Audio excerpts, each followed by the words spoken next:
मधला डाटा जो आहे तो डिलीट केला जाऊ नये किंवा नवीन ऍड करून दिला जाऊ नये.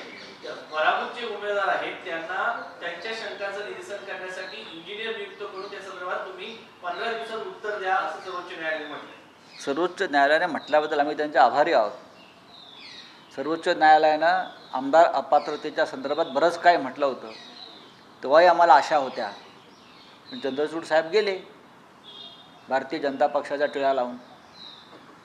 आता काय होते बघू. जग आशेवर चालतं, आताही चालेल. आजच्या सरावात तुम्ही रोखटोक असं म्हटलंय की भाजप आणि मनसे पक्षाची तनमन धनाची युती आहे. हो, मग ते एकत्रच आहेत ना. युती कशी असते, तन मन धन एकत्र पाहिजे. पण यावर संदीप देशपांडे म्हणतात मातोश्रीवर जेव्हा खानावळी चालायच्या त्यावेळी तुम्ही का बोलत नव्हते, आता का बोलता? संदीप देशपांडे कोण मला माहीत नाही. सामनाचा अग्रलेख याची दखल देशात घेतली जाते आणि तुम्ही ते मला दिल्लीत प्रश्न विचारताय, म्हणजे दिल्लीपर्यंत अग्रलेख आलेला आहे. मी काय चुकीचं म्हणालो की भारतीय जनता पक्ष आणि मनसेची युती असल्यामुळे मुख्यमंत्री ते चहाला गेले, त्यात चुकलं काय एवढंच म्हटलं ना मी. त्यांची युती आहे ना. आता युतीच्या पक्षाकडे जर मुख्यमंत्री चहाला गेले त्यात काय चुकलं? हे जे कोणी प्रश्न विचारत आहेत त्यांना सांगा राजकारणाचा अभ्यास करा, नीट आधी मराठीचा अभ्यास करा, अग्रलेख वाचा, वाचायला शिका, वाचाल तर वाचाल. एक महत्त्वाचा प्रश्न असा आहे की म्हणजे राज ठाकरेला फडणवीस भेटतात, तुमचे नेते फडणवीसांना जाऊन भेटतात, शिंदे पवार दिल्लीत येतात, ते नक्की त्याच्या अगोदर राजकीय वैद्यकीय सुरू होते. आम्ही त्याच्यावरती काय टीका टिप्पणी केली आहे का? आमचे लोक शिष्टमंडळ, आमचे नेते पक्षाचे आणि स्मारक समितीचे सचिव सुभाष देसाई, विरोधी पक्षनेते अंबादास दानवे, आमच्या पार्टीचे सेक्रेटरी आमदार आहेत मिलिंद नार्वेकर, हे एकत्र स्मारकाच्या कामासाठी भेटले ना. स्मारक सरकारी आहे, ते का लपून काळोखात भेटले का? विरोधी पक्षनेते आहेत, पक्षाचे नेते आहेत, माजी मंत्री आहेत, एक आमदार आहेत आणि माननीय हिंदू हृदय सम्राट शिवसेना प्रमुख बाळासाहेब ठाकरे यांच्या स्मारकाचं काम आता पूर्ण होत आलेलं आहे. सरकारला माहिती द्यावी लागते, सरकारकडनं अजून काही गोष्टी घ्यायच्या असतात, त्यासाठी भेटीगाठी आहेत ना.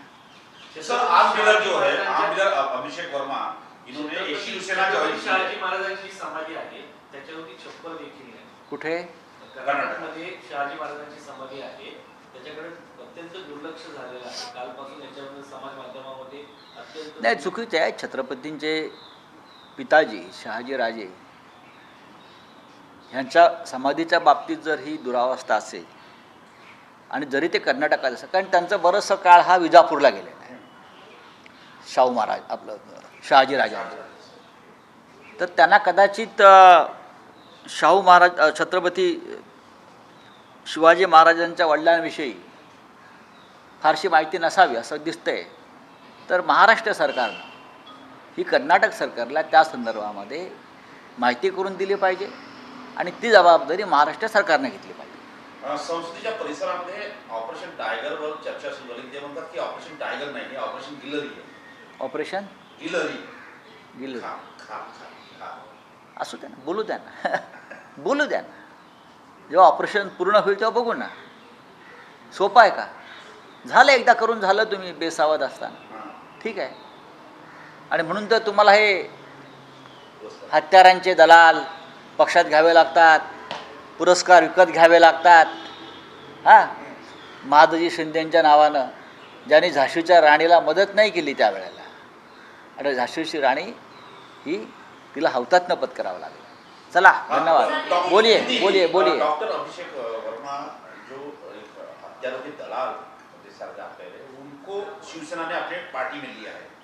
देखो, इस बारे में देश के गृह मंत्री अमित शाह जी से हमको ये सवाल पूछना पड़ेगा. मुझे मालूम नहीं उस व्यक्ति के ऊपर कौन से आपराधिक मामले दर्ज है, लेकिन आप बोल रहे हैं कि बहुत ही गंभीर आपराधिक मामले हैं.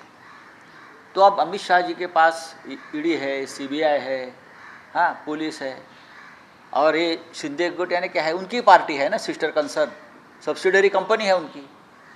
तो ऐसे लोग अगर आपके पार्टी में आते हैं